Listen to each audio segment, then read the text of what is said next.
যদিও আমরা 300 আসনে আমরা চূড়ান্ত করেছি, প্রাথমিক বাছাই হয়ে গেছে, কিন্তু আলটিমেট কথা যাদের সামনে আমরা সমঝোতা করব, যাদের সঙ্গে একটা ঐক্য হবে ইনশাআল্লাহ, সে পরিবেশ এগিয়ে যাচ্ছে। যাদের সঙ্গে যে কয়টা দলের সাথেই হোক কিছু সিট তোমাদের ছাড়া লাগে, নাকি বলেন?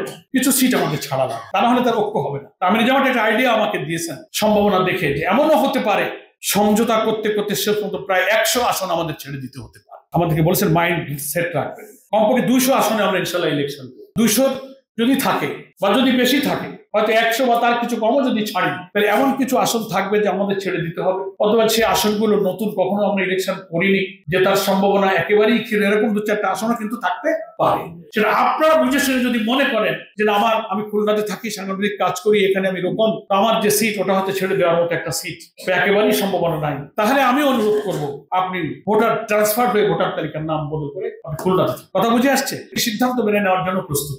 আমরা আমাদের ভাইদেরকে বিজয়ী করা নয়, আমরা আমাদের আন্দোলনকে, দিনকে, আমাদের শক্তিকে বিজয়ী করে এবার মানুষের যে আশা আকাঙ্ক্ষা আর আমির জামাতের পক্ষ থেকে জাতির প্রতি যে আহ্বান, সেই আহ্বানকেই আমরা বিজয়ী করতে চাই। 54 বছর পরে আমির জামাত বলছেন এই মুসলমানদের সামনে, উম্মার সামনে আল্লাহ তাআলার দ্বীনকে পার্লামেন্টে নেবার এই অবারিত সুযোগ আর সামনে আসবে কিনা। ইসলামী শক্তির ঐক্যের যে পরিবেশ তৈরি হয়েছে, ইসলামী আন্দোলনের মর্যাদা, ইমেজ, তার নেতৃত্বকে মানুষের কাছে যেভাবে আল্লাহ পাক আকাশচুম্বী জনপ্রিয়তায় উন্নীত করে সম্মানিত করেছে। ফ্যাসিস্ট আমাদেরকে গর্তে ঢুকাতে চেয়েছিল, আল্লাহ তাদের গর্তে দিয়ে ইসলামী আন্দোলনকে মর্যাদার আসনে উন্নীত করেছে।